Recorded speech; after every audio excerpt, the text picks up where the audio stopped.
musika'y pakinggan, matuwa sa kakulitan. May potpot sa umaga, dramang radyo, nobela, tanghali Tokto Papa, sa gabi ikaw ang bida. so tara na tugtugan na tayo, sa aming tawanan sumabay. Your paboritong FM radio, dito sa Barangay Nationwide.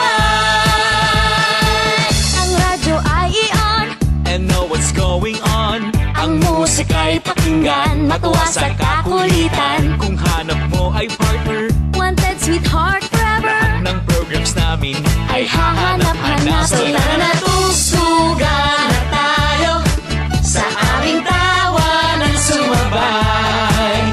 Your paboritong FM radio, dito sa Barangay Nationwide. Sa Bacolod, nagapamati kamo sa Barangay 107.1. Tugstugan na! Barangay 107.1. To Papa na! Talk to Papa. Ding, ding, ding, ding, ding! Ang programang ito rated SSPP GG sobra-sobra na pagbantay, pag-speakar sa gini kanan, okon, guardian, kinanlan, bawal sa bata, pwede sa may bata.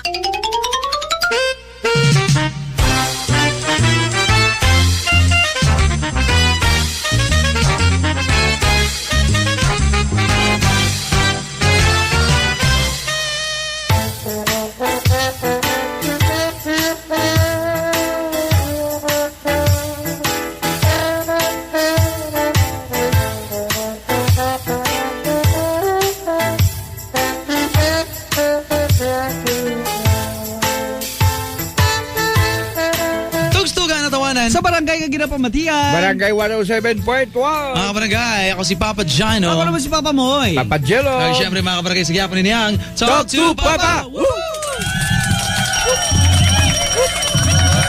Last hour mga kabarangay, programang Talk to Papa on a Monday. Ayun. Today's May 8. Monday. Yes mga kabarangay, kaga-recap na kita ha sa problema ng istorya natin subong sa programang Talk to Papa. Muna ang problema sa kabarangay natin nga si Leslie.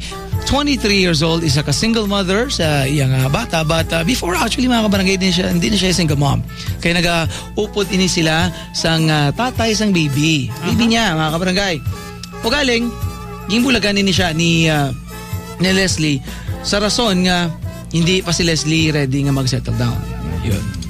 Buot kag responsable nga klase ng lalaki. Amo nang pag-describe ni Leslie sa tatay sa iyang bata, o galing ang ganin ni Leslie ara sa iya ang problema. Kay Leslie, ang problema, hindi siya kasaho nga nag-uupod sila bilang isa ka family. Doon muna mga kabarangay, may nanay, tatay, bata sila.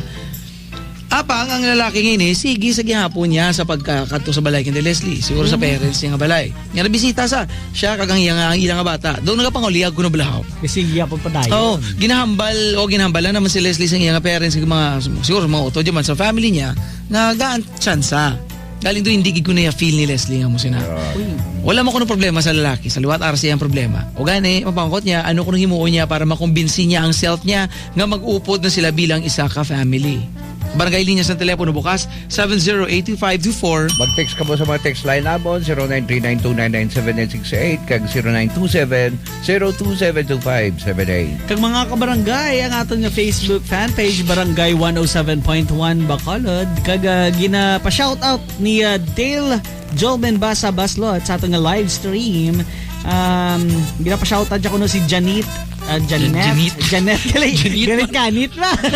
Janet Galit Janet Zulaivar Moreno sang Zone 6 Barangay Hanumanan palangga ko gina siya pap. Salamat. Okay, sige, salamat sa inyong pagmamati dito mga kabarangay. Padayon lang mga kabarangay sa mga advices pagid para sa kay Leslie mga kabarangay no. Ari Advice. Ara ko no. Sige. sige Sige. Ari, may kapanawag sa cellphone. Hello. Hello? Sino ni? Si, ano na gano'n, si Nonoy. Nagaling ka, Noy? Diri sa may, sa Ravia lang, Okay. Pero may ko di ka panawag sa Giga. Sige. Okay. Salamat, Sarap yan. Noy. Okay, ano advice mo, Noy, sa problema ni Leslie? Kung ako sa kay Leslie, yung istorya ko niya mayo, ang iyang pamilya, partidirai, ang dapat sa ilang pagupdanay, makuha gina sa matawkay nga istorya. Dayon? Kag sa ilang akwan, ng dapat, istoryahan nila, pungkuan nila, tawkay nga pag-istorya, madalagi na nang ipansindi lang kay ipatag sa kaupod niya nga sa mga sitwasyon nga gakatabugin mo ng pagtilaw, hindi na malikawan nga hindi sila mangbakod kung wala mga pagtilaw mo, si normal lang na. Ano ang ginamin mo sa pagtilaw? Ada mga problema, Beko may linoto mga ba? damo, mga hindi paginsindihanay, kabalo na sa Leslie kung ano na mga pagtilaw nga. Kaya actually yung problema ni Leslie kay daw nahadlok malang sa nga bukod sila sa iyang sa kamay sa iyang bata. Kag depende na kung may plastado malang obrang bana yang adin di. Kung siya man normal lang man ang mga kwan financial yan numero 1 ginaislim na sila nakaagi sa sila nga problema kung hindi man siya una nga babae nga naka problema sa sina damo man naka-survive. Gano'y man, no? Kaya sunuban siya, wala man sa problema sa lalaki, kaya daw ay naman sa pangitaon, kaya okay man, mabuot, daw responsable man. Ang problema, gani ko nun siya mismo. Daw, ando ba lang buhato niya, kaya siya mismo, daw hindi ba sa piho sa kagalingon niya. Hindi man siya kasi bali, hindi siya sure sa lalaki Siya sure. kung atasan siya unungan. May bata na sila. na May bata sila. na. Pero iyak og lingon problema, iyak. Siya yung kagalingon niya. Kaya daw hindi pag-isaya handa ya. That's why nga hindi pa sa gusto nga mag-upod sila sa nga amay ina sang bata nila. At sa mga kung sila sa uli, sila ginaya mo lang na kay katamo-damo sa mga tao nga nakaagi ng problema niya. Gano'n, no? Aba, hugot lang ang pagtuo kay Lord. Gano'n. Adlaw ara mga doon sila laki ko no gakanto. Diyan mo na dati ara mo na nga hindi naman ang subong practical nga Gani. dapat kung sige-sige ang responsibilidad ya wala na problema. Nano. Sa bagay, no? Sige, salamat. Amo lang na. Thank you. Sige. Salamat. Okay. Okay. Bilugio, bye-bye. Bye.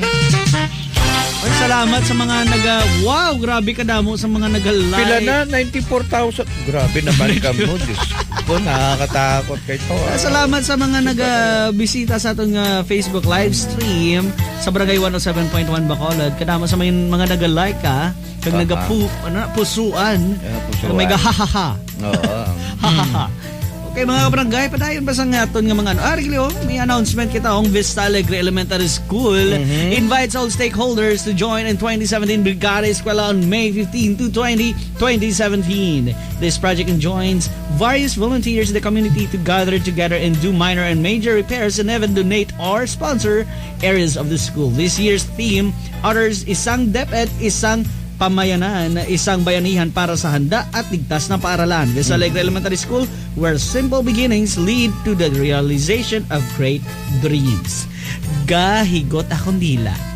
Kag mga kabarangay, gire-remind ka muna mo liwat para sa Pera Sorpresa 7 nga maghuhulog na kamo sa inyong mga entries sa mga drop boxes. By the way, may drop box man ta diri sa barangay sa Barangay 107.1 Bacolod, diri sa 3rd floor sang Centroplex Mall.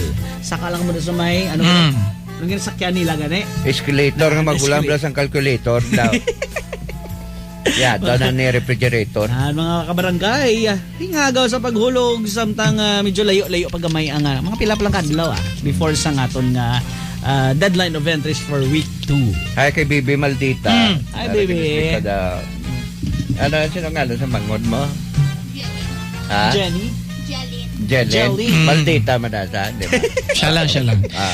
Okay, Miss One Negros International Pageant 2017 will be having the pre-pageant on May 20 at 7 p.m. at Bago City Coliseum. Okay, that's May 20, 7 p.m. at Bago City Coliseum, and the coronation rite will be happening on May 27 naman, still at 7 p.m. dito sa Gihapon sa Bago City Coliseum. Tickets are also available diri mga kabarangay sa Barangay 107.1 diri sa 3rd floor sa Centroplex Mall mga kabarangay. Para sa dugang impormasyon, pwede ka mo makatawag sa 445-1041. Then again, that's 445-1041. As pagkabalo ko to be hosted by Papa Ken. Yun, Papa Ken. Sa bago? Daduwa ko na nakasabado. Hindi nga, grabe ka mo. Dabo gwapa na si pageant. Si Papa Ken ang host na.